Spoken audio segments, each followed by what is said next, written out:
Welcome back to the Rainbow Aviation video channel. This week, while searching through the archives, I ran into this video that we used in our advanced ultralight flight training program. Looking over the video footage, it occurred to me that this video would be worth posting.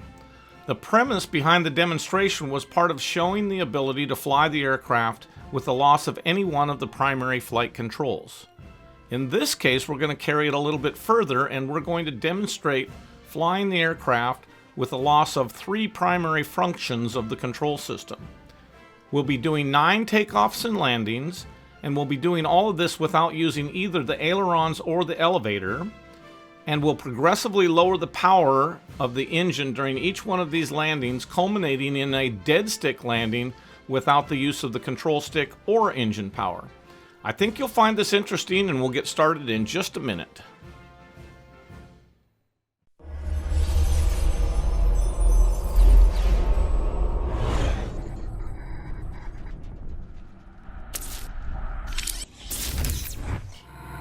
We will begin the flight by trimming the aircraft for hands-off conditions under normal cruise power.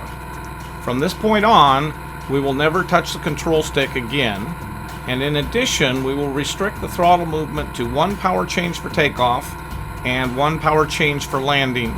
So without the use of power, we're attempting to land the aircraft on or as close to the numbers as possible without any power changes once we've established onto the base leg of the traffic pattern. We'll go ahead and fast forward through each one of the downwind segments of the circuit to minimize the video length, and then I'll go ahead and narrate the whole process for tips on how I'm going to be able to accomplish this mission. So while I'm in flight and before I approach the landing pattern, I need to experiment with the pitch control that I have left over on the airplane to see what kind of airspeed control I've got. And so that's what I'm basically doing right here, is playing with the center of gravity to control the pitch at this point. So we're basically turning the aircraft into a weight shift airplane, and then we're going to be using rudder to be able to control the directional stability. Now, of course, the amount of rudder that we can use needs to be somewhat limited so that we don't over control the airplane and start causing dramatic pitch changes in addition to the yaw that we're going to get out of the rudder. But on the Quicksilver Sprint, this is pretty much a rudder only airplane anyway, so it's very easy to go ahead and do that. On the first approach, we're using a relatively high power setting, enough so that we're getting a rate of descent that's fairly shallow, and so that's going to give us a lot of room to play with having that excess power while we're on approach. So all we're looking to do is stabilize the approach and have a very consistent rate of descent that will end up right at the numbers. And then we want our body mass to be forward so that we've got some ability to be able to cause a pitch change by leaning back on the airplane. And in this case right here, we pretty much nailed the numbers by just having that excess power on the thing that allows us to have a very low sink rate. We go ahead and we add power, and when we hit enough speed, we can once again put the CG back by leaning back and rotate the airplane into the air. And then we're normally going to use a little bit of forward body during the initial part of the takeoff at low altitudes so that we don't overpitch. But once we're up into the air, I won't be using full power. I'm going to be using a moderate amount of power so that I don't get too much lift occurring and too much pitching moment on the aircraft. But I'm leaning all the way back at this point to be able to affect a climb on the airplane.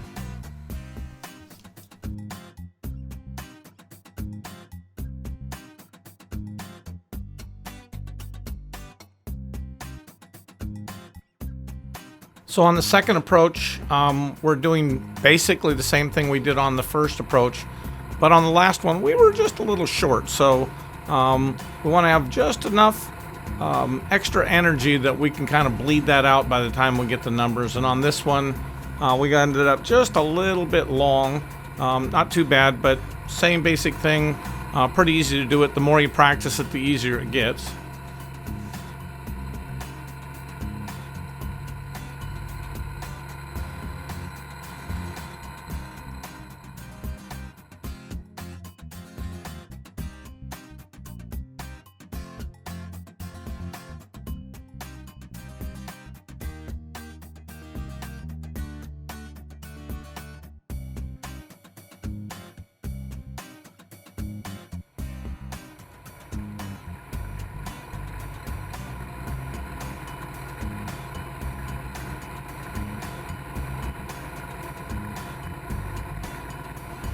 On the third landing, we ended up with a little bit too much power, and the airplane pretty easily floated. We didn't have to put a lot of effort. In fact, it took a while just to finally bleed off the airspeed and touch down.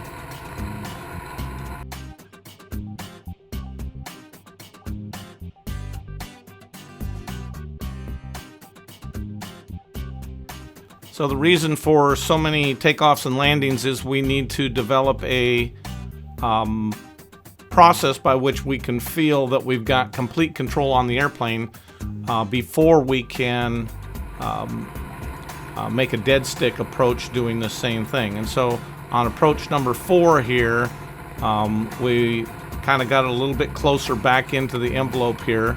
A little rough on the landing, but we're starting to get a feel for the thing, and so we'll just keep working this out until we can keep reducing the power on each one of the approaches, and after we've got it dialed in at idle, then we'll be able to go ahead and go to dead stick.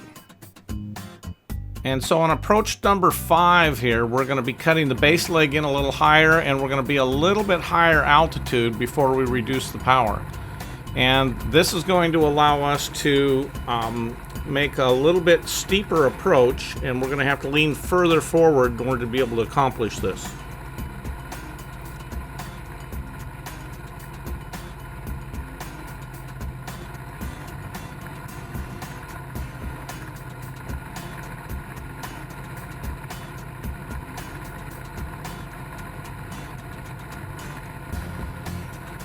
So we're holding our body fairly far forward, and right now we're just starting to round out. We're still a ways away from the runway, but we're almost out.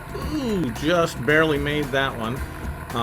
We milked that all we could. Big difference with the power pulled back, and so we're going to have to practice that one again, see if we can't dial that in with the power at a lower power setting.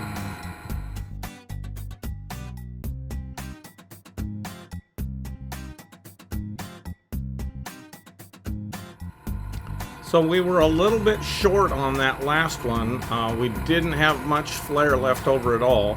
And so you can see on this one, I'm a little higher altitude than I was previously, and I've turned base right when I was abeam the numbers. So I'm cutting it even closer. I haven't actually done the full reduction of power until just now. And so now I've got the power back to about like it was on the previous approach. But I'm going to try and build more energy and keep my body mass forward, and it doesn't work out. I end up short on this one, but I hung in there. I didn't touch that stupid stick. So we got to get this thing dialed in. This one isn't going to work for us.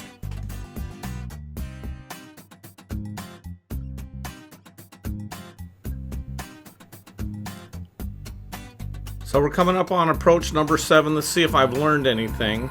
A little higher than I was, a little closer in than I was, and I haven't reduced the power yet. I'm holding off on that power right there. I come back, and I'm probably pretty close to idle at this point. So now I'm hoping that my guesswork on how much energy I need to get to the runway is going to be there.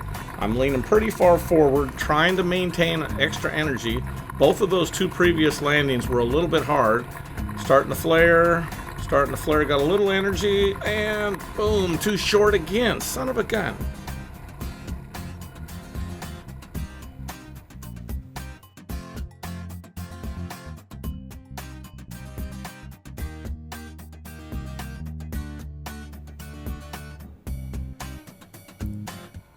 Okay, let's see if I've learned anything this time.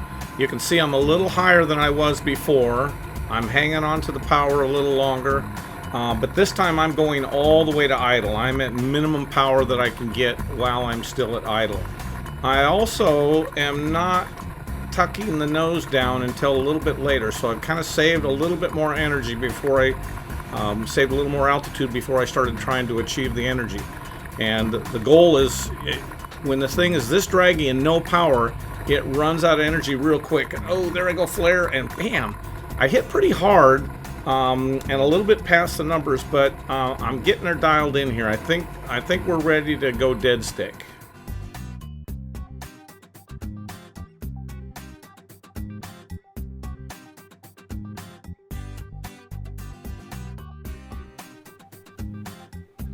Okay, this time we're circling and we're going to get a whole bunch of extra altitude. The advantage I have with the idle situation, if everything goes to hell in a handbasket, I can always add power, but when you go to dead stick, you're not going to get this thing restarted very quickly, or at all sometimes. So we're going to a pretty high altitude here before we shut the thing off. We can always bleed off some airspeed, but I'm going to shoot for a little bit beyond the numbers. I'm not going to try and go too far beyond, but I want to establish a good glide path. So I'm going to do a couple little S-turns here to kind of suck up some of that altitude. But this thing in the dead stick configuration, very draggy airplane, and it's hard to get any airspeed out of the thing. So when we start getting a little bit lower, we're really going to work as hard as we can to get as much energy forward as we can. Even loosening the seatbelt probably would have helped a little bit more, but we're going to tuck that thing in, build as much energy as we can. We need something left over for the flare, and boom, it's all gone all at once. But good landing. We did it successfully, and we've demonstrated the whole process of flying the airplane with rudder only and weight shift of the body. So this has been fun. I hope you enjoyed watching these kind of videos. I thought when I found this one in the archives that you might enjoy it. If you like it, go ahead and give me a thumbs up on the thing. And remember, we always appreciate it when you share and like our videos. And that's what helps generate the revenue that allows us to make more of these videos in the future. So until next time, happy flying.